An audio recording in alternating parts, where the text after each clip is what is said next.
పితా పుత్ర పవిత్రాత్మ నామమున ఆమెన్.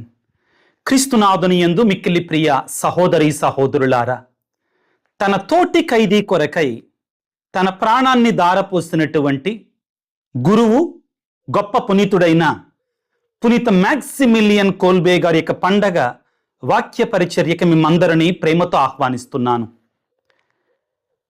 యోహాను రాసిన సువార్త 15వ అధ్యాయము 12 నుండి 14 వరకు పవిత్ర వచనములు. యేసు వారితో, నేను మిమ్ము ప్రేమించినట్లు మీరును ఒకరిని ఒకరు ప్రేమించుడు. ఇదియే నా ఆజ్ఞ. తన స్నేహితుల కొరకు తన ప్రాణమును ధారపోయేవాని కంటే ఎక్కువ ప్రేమ కలవాడు ఎవడును లేడు. నేను ఆజ్ఞాపించిన వారిని పాటించినచో మీరు నా స్నేహితులై ఉందురు అని పలికెను. క్రీస్తునందు మిక్కిలి ప్రియులకు సహోదరి సహోదరులారా, అది 2వ ప్రపంచ యుద్ధం భీకరంగా జరుగుతున్న రోజులు. నాజీ ప్రభుత్వానికి ఎవరు వ్యతిరేకంగా మాట్లాడినా, వ్యతిరేకమైన కార్యకలాపాలు ఏమైనా చేసినా గాని వెంటనే చెరసాలలో వేసి చంపివేస్తున్నారు.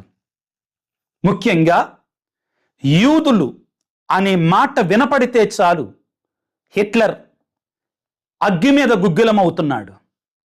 కనబడిన ప్రతి యూదుణ్ణి కూడా పట్టుకుని వచ్చి చెరసాలలో వేసి పొగ గ్యాస్ ఛాంబర్స్లోకి పంపించి కొన్ని లక్షల మందిని నిర్దాక్షిణ్యంగా చంపివేశాడు. అప్పటికే 1941వ సంవత్సరం పోలాండ్ దేశంలో ఉన్నటువంటి చాలామంది గురువులని, మఠవాసులను కూడా పట్టారు, బంధించారు, చెరసాలలో వేశారు.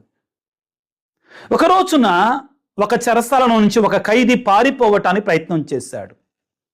దానికి బదులుగా నాజీ ప్రభుత్వం 10 మందిని ఉన్న పలాన తీసుకొని వాళ్ళకి విషపు ఇంజెక్షన్ ఇచ్చి చంపటానికి సిద్ధపడుతున్నారు. ఆ సమయంలో ఆ 10 మందిలో ఒక వ్యక్తి కన్నీరు మున్నీరుగా ఏడుస్తున్నారు బిగ్గరగా. నాకు భార్య, పిల్లలు ఉన్నారు. నేను చనిపోతే వారి యొక్క పరిస్థితి ఏంటి? వాళ్ళ ఆలనా పాలన ఎవరు చూసుకుంటారు? వారు బాగోగుల పరిస్థితి ఏంటి అని ఏడుస్తున్నాడు. ఆ సమయంలో అందరినీ ఆశ్చర్యపరుస్తూ ఒక రోమన్ కథోలిక గురువు, పోలాండ్ దేశానికి చెందిన ఒక గురువు అదే ఖైదీలో ఉన్నాడు. నాజీల చేత పట్టి బంధించబడ్డాడు దేవుని ప్రేమను చూపించినందుకు.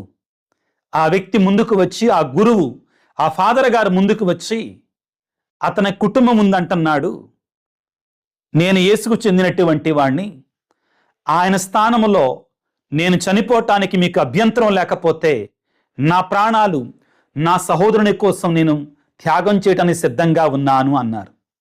అందరూ షాక్ అయ్యారు. ప్రాణాలు ఇవ్వటానికి సిద్ధపడ్డావా అనుకున్నారు, కానీ అంగీకరించారు. తన సహోదరుని కొరకై ప్రాణం పెట్టినటువంటి గొప్ప రోమన్ కథోలిక గురువు పునీత మ్యాక్సిమిలియన్ కోల్బే గారి యొక్క పండగని ఆగస్టు 14వ తారీఖున శ్రీసభ ఘనంగా కొనియాడుతుంది. వీరి చరిత్రను పీలారా, వీరి జీవితాన్ని మనందరం తప్పనిసరిగా కాస్తో కూస్తో తెలుసుకోవాలి. ఎవరు ఈయన? 1894వ సంవత్సరంలో పోలాండ్ దేశంలో జన్మించాడు.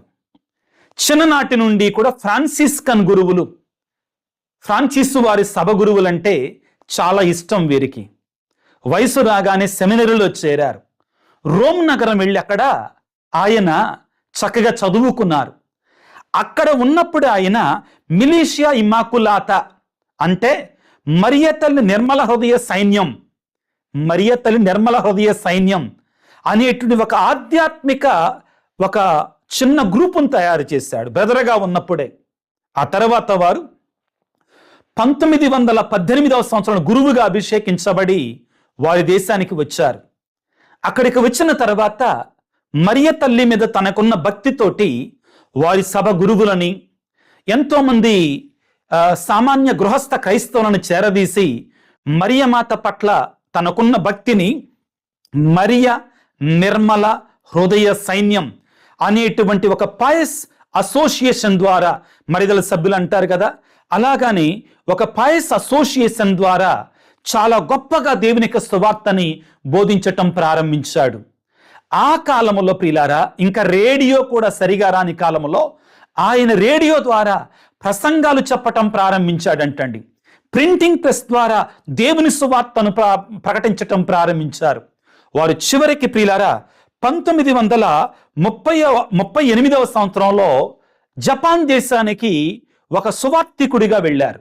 మరలా తిరిగి 1939వ సంవత్సరంలో వారి యొక్క పోలాండ్ దేశానికి తిరిగి రావటం జరిగింది. ఆ రోజుల్లో రెండవ ప్రపంచ యుద్ధం భీకరంగా జరుగుతుంది. జర్మనీ దేశం నాజీ హిట్లర్ ప్రభుత్వం యొక్క చేతుల్లో నడుస్తూ ఉంది. ఆ రోజుల్లో పోలాండ్ దేశాన్ని ఈ జర్మనీ ప్రభుత్వం, నాజీ ప్రభుత్వం కైవసం చేసుకుంది.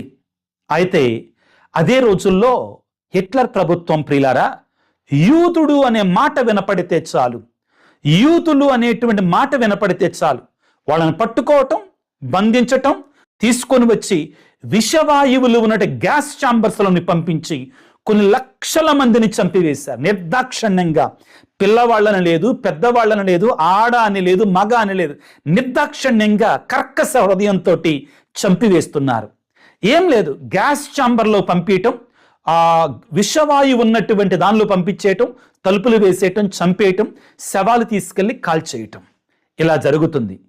అటువంటి సమయంలో ద్వేషం, పగ, యాంటీసెమిటిజం అంటారండి.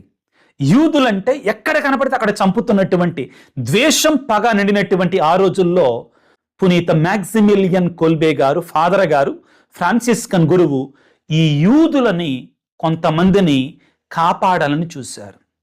ప్రేమను చూపించడానికి ప్రయత్నం చేశాడు, రక్షించటానికి ప్రయత్నం చేశాడు. దానిని బట్టి ఆయనను కూడా తీసుకొని వచ్చి చెరసాలలో వేశారు, ఆయనను కూడా తీసుకొని వచ్చి బంధించారు. ప్రియులారా, ఎలా చనిపోయారు మ్యాక్సిమిలియన్ కోల్బే గారని ముందుగానే చెప్పాను, కానీ ఇంకా కొన్ని వివరాలు ఉన్నాయి. ఏంటంటే ఆ చెరసాలలో నుంచి ఒక వ్యక్తి పారిపోయాడు. ఆయనకు బదులుగా 10 మందిని తీసుకొని వచ్చి వాళ్ళకి విషపు ఇంజెక్షన్లు ఇవ్వబోతున్నారు.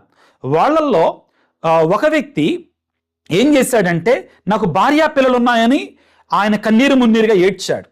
ఏడ్చిన తర్వాత ఏమైందంటే, వీళ్ళందరినీ కూడా 3 వారాల పాటు 4 వారాల పాటు ఆహారం లేకుండా ఒక ప్రత్యేకమైన సెల్లో పడేశారు. ఆశ్చర్యం ఏంటంటే, మ్యాక్సిమిలియన్ కోల్బే గారు ప్రియులారా, ఆ ఆహారం లేకుండా ఉన్న చోట కూడా ఆయన సేవ చేశాడంటండి. వాళ్ళని ప్రోత్సహించాడంట, ప్రార్థనతోటి ఆయన వాళ్ళని ధైర్యపరిచాడంటండి, వాళ్ళకి బలాన్ని ఇచ్చారంట. 4 వారాల తర్వాత వాళ్ళు ఇంకా బ్రతికే ఉన్నారట. ఆ సమయంలో ఇక తీసుకొని వచ్చి విషపు ఇంజక్షన్లు ఇస్తుంటే గురువు అన్నారు, ఫాదర్ గారు అన్నారు, నేను చనిపోతా ఆ వ్యక్తి స్థానంలో అని ముందుకు వచ్చి ఆగస్టు 14వ తారీఖున తన ప్రాణాన్ని తన సహోదరుని కొరకై త్యాగం చేశాడు. ఈరోజు మనం చదువుకున్నట్లుగా మత్తయి శుభవార్త, యోహాను సువార్త 15వ అధ్యాయం 13వ వచనంలో తన స్నేహితుని కొరకై తన ప్రాణమును దారపోయేవాని కంటే ఎక్కువ ప్రేమ కలిగిన స్నేహితుడు మరొకడు ఉండడు అని యేసయ్య చెప్పినట్లుగా మ్యాక్సిమిలియన్ కోల్బే గారు ఒక గొప్ప పునీతుడు ప్రియులారా. తన స్నేహితుని కొరకై తన ప్రాణాన్ని ధారపోసినటువంటి పునీతుడు. 1971వ సంవత్సరంలోనే వీరిని దైవ సేవకుడిగా ప్రకటించారు. 1982వ సంవత్సరంలో 2వ జాన్ పౌల్ పాపు గారు వీరికి పునీత పట్టం కట్టబెట్టి వీరిని మాస్టర్ ఆఫ్ చారిటీ, ప్రేమకు వేద సాక్షి అనే బిరుదుని ఇవ్వటం జరిగింది పిల్లారా. ఇదిగో ఫిలిప్పి పత్రిక 2వ అధ్యాయం 4వ వచనంలో ప్రతి ఒక్కరూ తన స్వప్రయోజనము కొరకు మాత్రమే కాక ఇతరుల ప్రయోజనము కూడా చూడవలను అని ప్రభువు పలికిన మాటలని పునీత మ్యాక్సిమిలియన్ కోల్బే గారు నెరవేర్చారు. ముఖ్యంగా ఈ రోజున వారు తన ప్రాణాన్ని తన సహోదరుని కొరకై త్యాగం చేయటం ఒక ఎత్తు అయితే, వారు ప్రియులారా ఆ రోజుల్లో పోలాండ్ దేశం, జర్మనీ దేశం, ఈ పరిసర ప్రాంతాలందరూ ద్వేషం, పగతో నిండిపోయాయి, ముఖ్యంగా యూదులంటే. అటువంటి సమయంలో మ్యాక్సిమిలియన్ కోల్బే గారు ద్వేషం ఉన్న చోట ప్రేమను పంచటానికి ప్రయత్నం చేశాడు. పగ ఉన్న చోట సహోదరత్వాన్ని పంచటానికి ప్రయత్నం చేశాడు. ఇది మనం పునీత మ్యాక్సిమిలియన్ కోల్బే గారి నుంచి ప్రత్యేకంగా నేర్చుకోవలసినటువంటి సత్యం ప్రియులారా. అరెస్ట్ అయిన తర్వాత, చెరసాలలో వేసిన తర్వాత కూడాట పునీత మ్యాక్సిమిలియన్ కోల్బే గారు ఆ చెరసాలలో కూడా దేవుని ప్రేమను పంచాడట. అనారోగ్యంతో ఉన్నటువంటి వారికి సహాయం చేసేవాడట. అక్కడ కూడా ఆపదలో ఉన్నటువంటి వారికి సహాయం చేసేవాడట. బలహీనంగా ఉన్నటువంటి వారిని ప్రోత్సహించి, ఇవన్నీ కూడా రాయబడ్డాయి ప్రియులారా. బలహీనంగా ఉన్నటువంటి వారిని ప్రోత్సహించేవాడట. ఆ నాజీ జర్మన్స్కి తెలియకుండా మనం రహస్యంగా పునీత మ్యాక్సిమిలియన్ కోల్బే గారు దివ్య బలి పూజను సమర్పించి దివ్య సప్రసాదాన్ని పంచి ఇచ్చేవారట.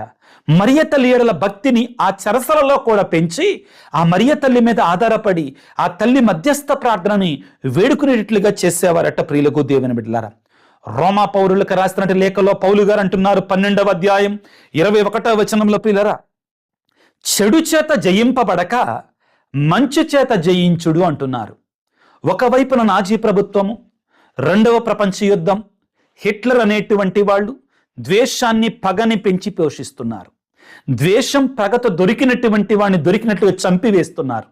కానీ మరొక వైపున పునీత మ్యాక్సిమిలియన్ కోల్బే గారు క్లిష్ట పరిస్థితులలో యూదులకు సహాయం చేస్తే, యూదుల ప్రాణాలు కాపాడితే తన ప్రాణం పోతుంది అని తెలిసినా కూడా తన ప్రాణాన్ని పణంగా పెట్టడానికి సిద్ధమయ్యి తన సహోదరులైనటువంటి యూదుల కొరకై, తన తోటి వారైనటువంటి యూదుల ప్రాణాలు కాపాడటానికి సిద్ధపడ్డాడు గురువైనటువంటి మ్యాక్సిమిలియన్ కోల్బే గారు.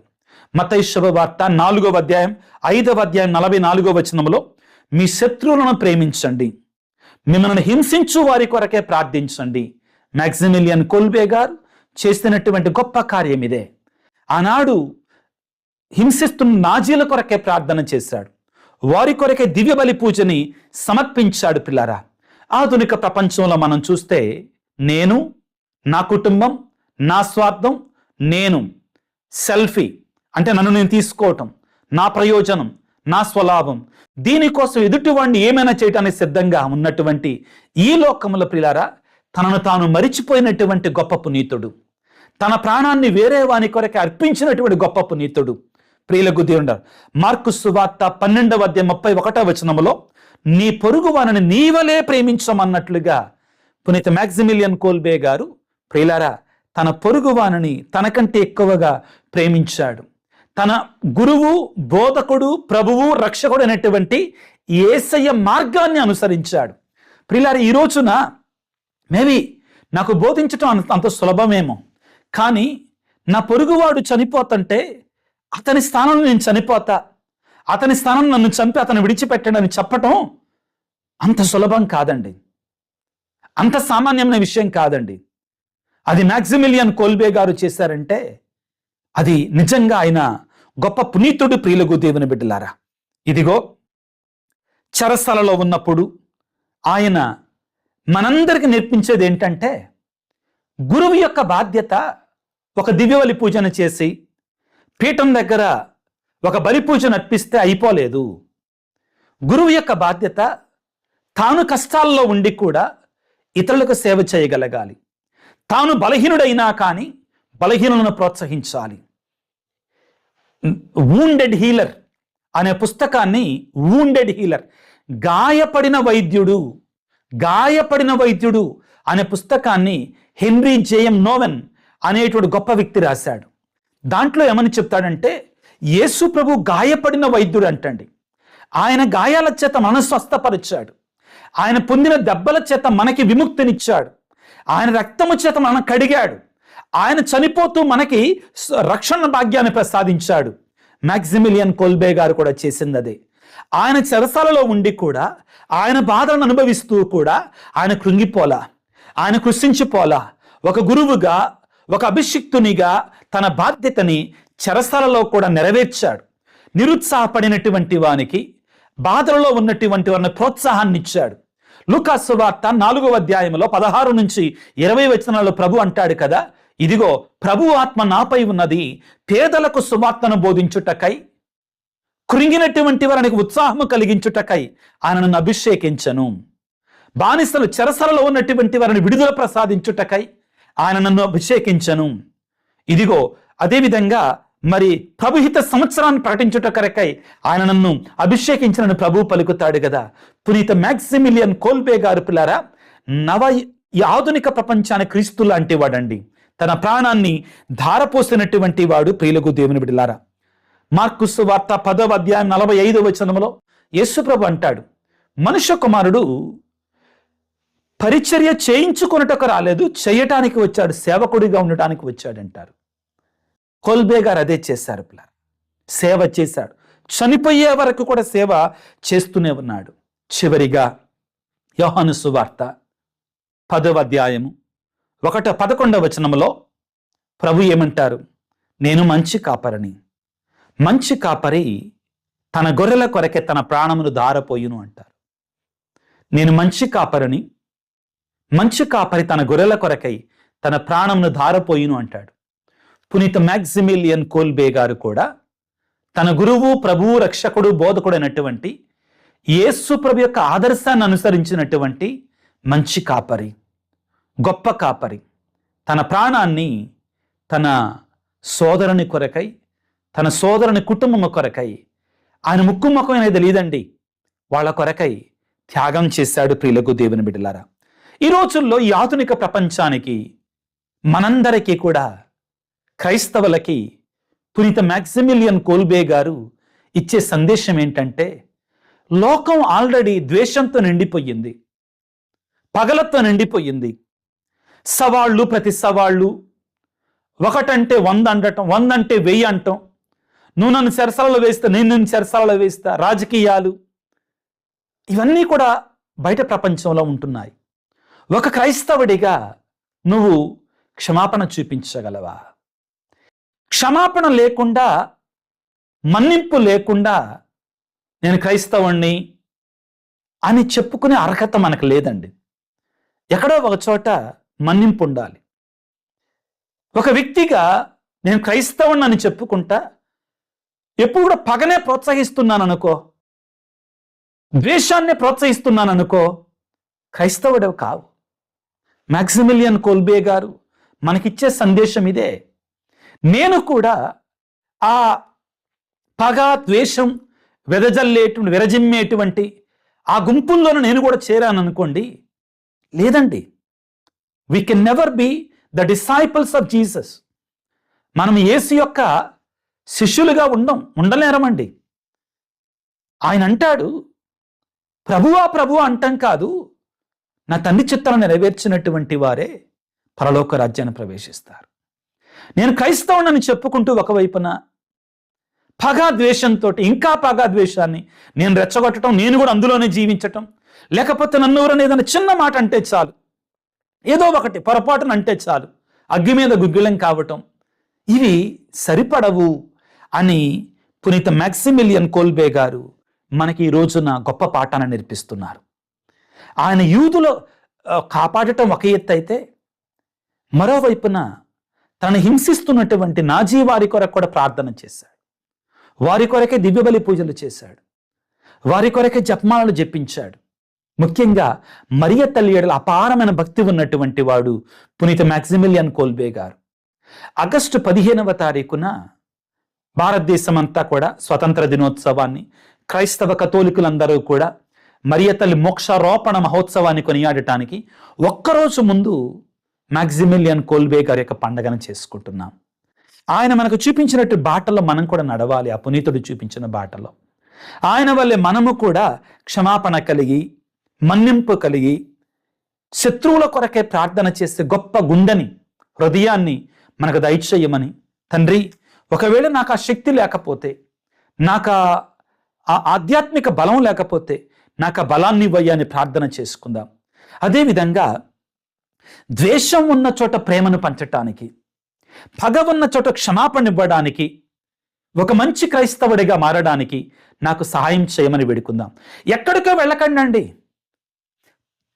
భారతదేశం పాకిస్తాన్ దగ్గరికి వెళ్ళొద్దు. మీరు ఎక్కడో యుద్ధం జరుగుతున్న చోటుకి వెళ్ళొద్దు. ఇంట్లోనే, కుటుంబంలోనే భార్యాభర్తల మధ్యలో, పిల్లల తల్లిదండ్రుల మధ్యలో, అత్త కోడళ్ల మధ్యలో, బంధువుల అన్నదమ్ముల మధ్యలో, అక్క చెల్లెళ్ళ మధ్యలో చిన్న చిన్న పొరపచ్చాలు ఉన్నాయా? క్షమాపణ, మన్నింపు, ప్రేమ, వీటిని పంచటానికి ప్రయత్నం చేద్దాం. లోకంలో ప్రియులారా ద్వేషం, పగ, కక్షలు, కార్పణ్యాలు ఆల్రెడీ ఉన్నాయి.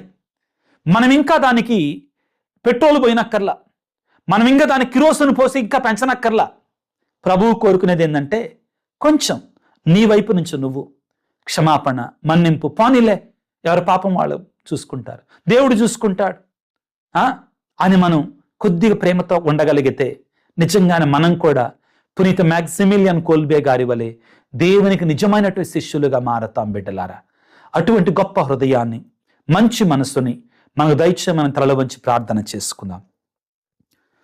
సర్వశక్తిమంతుడా, సర్వోన్నతుడా, ప్రేమమయుడా, నీకు స్తోత్రాలు, వందనాలు. పునీత మ్యాక్సిమిలియన్ కోల్బే గారు నాజీల దురాగ్రతాన్ని, ద్వేషాన్ని, పగని ప్రేమతో ఎదిరించారు. వారి ద్వేషానికి, పగకి బదులుగా ప్రేమను చూపించారు. ఒకవైపున వాళ్ళు చంపుతుంటే మ్యాక్సిమిలియన్ కోల్బే గారు ప్రాణాలు కాపాడటానికి ప్రయత్నం చేశాడు. తన సహోదరుని స్నానంలో చనిపోవటానికి సిద్ధపడ్డాడు, చనిపోయాడు. దేవానికి స్తోత్రాలు. మాలో చాలామందికి ఈ క్షమాపణ హృదయం లేదయ్యా, ఈ మన్నింపు హృదయం లేదయ్యా. మాకు దయచేయండి, మాకు అనుగ్రహించండి తండ్రి. లోకం పగతో నిండిపోయింది, ద్వేషంతో నిండిపోయింది. ఎక్కడ చూసినా యుద్ధాలు, ఎక్కడ చూసినా పగలు, ఎక్కడ చూసినా కానీ కక్షలు, కార్పణ్యాలు. మానవుని హృదయంలో శాంతి లేదు, సమాధానం లేదు. ఈనాడు పునీత మ్యాక్సిమిలియన్ కోల్బే గారి పండగ రోజైనా మేము కళ్ళు తెరిచి క్షమ, ప్రేమ, సహోదర ప్రేమ వీటిని కలిగి ఉండేటువంటి గొప్ప మనసును మాకు దయచేయండి. ఒకవేళ మా పొరుగువారు తెలియక మానవ బలహీనతల కారణంగా మాకు వ్యతిరేకంగా ఏదైనా కానీ ద్వేషం లేక పగతోటి ఏదైనా చెడు చేస్తే మేము ప్రేమను చూపించటానికి, క్షమించటానికి మాకు ధైర్యాన్ని ఇవ్వండి. మా శక్తి మాకు చాలదయ్యా, మా శక్తి మాకు చాలదు. అటువంటి మంచి మనసును మాకు దయచేయమని, అనారోగ్యంతో బాధపడుతున్న ప్రతి బిడ్డను నీ గాయపడిన హస్తాలతో తాకి స్వస్థపరచండి. కుటుంబాలలో శాంతిని, సమాధానం నెలకొల్పండి. పగలు తీసేయండి ప్రభుగా, ద్వేషాలు తీసేయండి ప్రభుగా. అదేవిధంగా వివిధ కోరికల, తలంపులతో కలిసి ప్రార్థిస్తున్న బిడ్డలు ఉద్యోగము కొరకై, చదువుల కొరకై, గర్భఫలము కొరకై, వ్యవసాయం కొరకై, పనిపాటుల కొరకై, అప్పులు, ఆర్థిక ఇబ్బందుల కొరకై ప్రార్థించమని అడుగుతున్నారు. వారందరిని దీవించండి నాయన. ఇంకా వివిధ తలంపులతో ప్రార్థించమని అడుగుతున్నట్టు వారందరిని దీవించండి. ప్రత్యేకంగా ప్రభువా ఈ పరిచర్యలో సహకరిస్తున్న, సహాయం చేస్తున్న వారందరినీ కూడా ప్రత్యేకంగా ఆశీర్వదించి దీవించమని మనాదురైన క్రీస్తు ద్వారా వేడుకొనుచున్నాము తండ్రి, ఆమెన్. ప్రభువు మీతో ఉందురుగాక, మీ ఆత్మతో ఉందురుగాక. సర్వశక్తి గల సర్వేశ్వరుడు పిత, పుత్ర, పవిత్ర ఆత్మ మిమ్ము మీ కుటుంబాలను చల్లగా దీవించి ఆశీర్వదించి కాపాడుదురుగాక. ప్రియులకు దేవుని బిడ్డలారా, నేను దూర ప్రాంతంలో ఉన్నాను, సేవ చేయటానికే వచ్చాను. 2 నెలల పాటు ఇక్కడ 2 ప్యారిష్ల్లో నేను పని చేయటానికి వచ్చాను. సైట్ సీయింగ్కి రాలేదండి.